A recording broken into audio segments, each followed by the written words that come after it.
percentile-based students grouping we do. So whenever any student enters into an Apex batch, they go through a mapping phase in the starting, a mapping process, a kind of a testing process starts. And on the basis of that mapping test, the students are divided into 5 different groups. We call it series.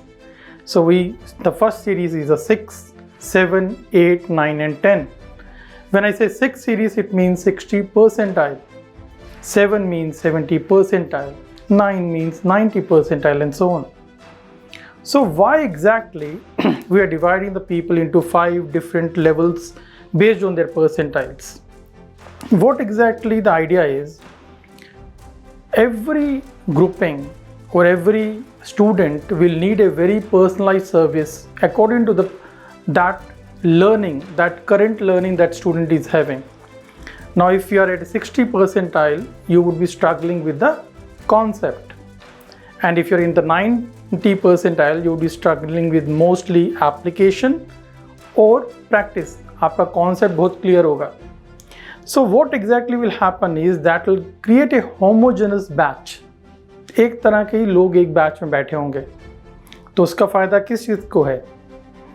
पहला तो फ़ायदा teachers को है. What exactly is the फायदा the teachers are getting?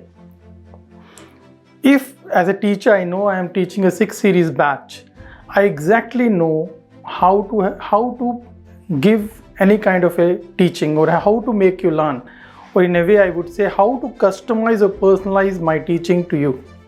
If I'm teaching a 6 series batch, what exactly I will do is I'll spend maybe around 60 to 70% of my time in just concept before moving even to the application. But if I'm teaching higher series people, I'll assume that they know the concept very well. That's why they are getting 80 and 90 percentile.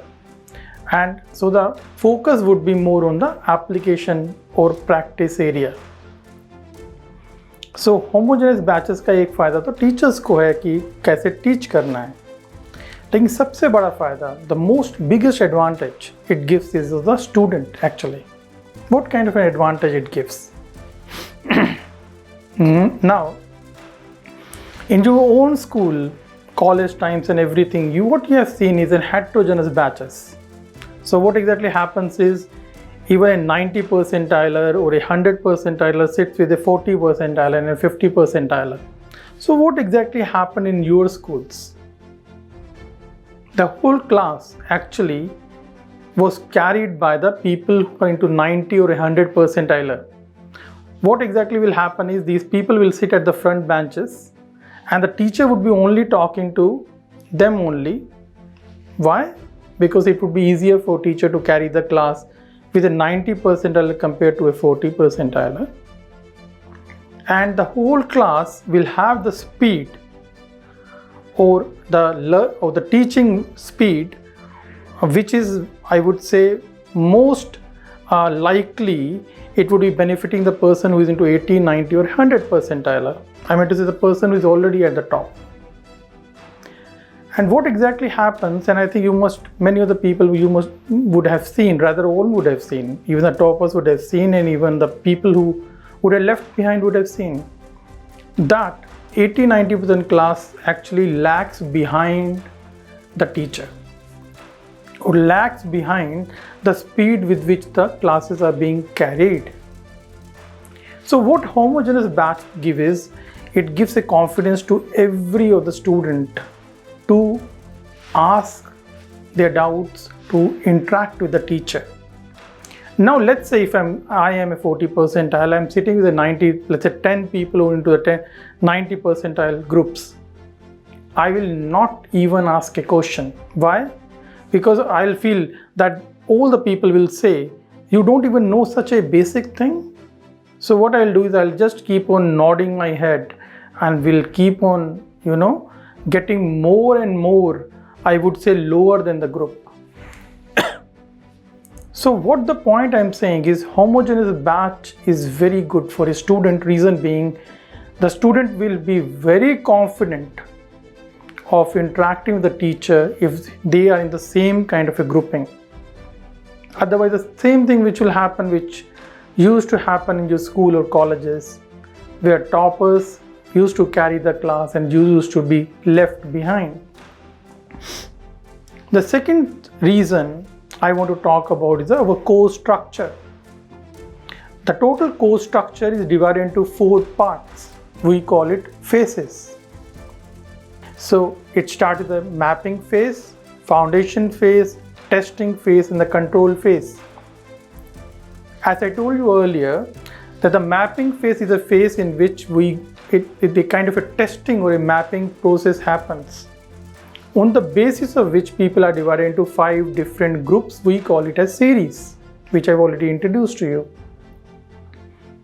Now, every series will have a different teaching method. As I've already told you, the lower groups will be more concept based and the higher groups would be more application or practice based. Now, what exactly will happen is, let's say if you have covered the mapping phase, the next phase would be called a foundation phase. Now, every series, whatever it might be, will need a foundation of the concepts and every syllabus covering. Obviously, 8 to 9 percentile groups would be very fast in covering that syllabus, and a 60 percentile or a 70 percentile group would be slower than the higher groups. But what exactly it will do is it will bring everyone at par. I'll give an example to you. Let's say if I'm going from a place A to B, some people might reach in a faster speed, some people will reach in a slower speed, but both the people would be reaching that stage of B, which we call it as above 90 percentile. In our philosophy, in Edushastra philosophy, we call it as everyone is a genius. It all depends upon how you are handling that student. If you are treating or teaching a person who is in a 60 percentile group and you're teaching in a 90 percentile group way, obviously he will not understand, and vice versa. So what exactly is to personalize? This is called hyper-personalization. How to create a hyper-personalization in even the group stages. So that's what I am talking about. Now, in all these scenarios, whatever I'm talking about, why the personalization is important is actually that personalization gives you the edge, which I was talking earlier. Now, one more important question which many of the students ask me: if we are in the 6th percentile, will we remain there? No.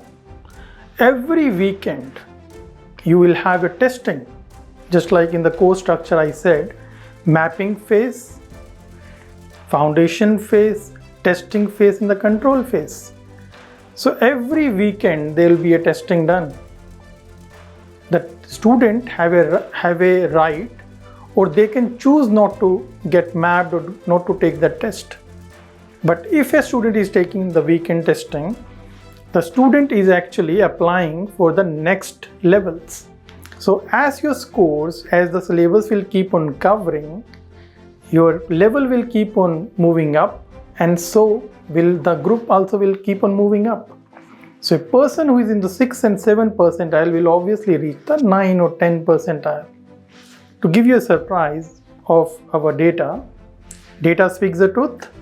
Most of the toppers in the past have been mostly from the 6th and 7th percentile groups. We work on a basic philosophy of everyone is a genius. So I've given you one answer, hyper-personalization, and the 2 sub-levels for that hyper-personalization is: number 1, percentile-based 5 levels, percentile-based batches, and the second thing is the course structure, mapping, foundation, testing, and the control. People start with the mapping, get divided into 5 different groups, start with the foundation. When they reach the stage where let's say 99 percentile grouping they reach, they move into testing phase. The test will now in the testing phase, what we'll say is the student doesn't need any I would say spending any time on the concept. He understands each and everything.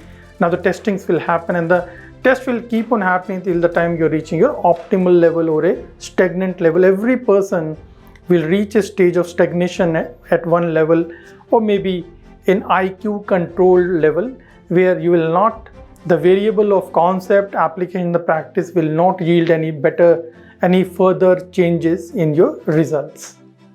So I think I defined what is an optimal level. The optimal or a stagnant level is where the variables of a concept, application and practice will not yield any changes in your final score.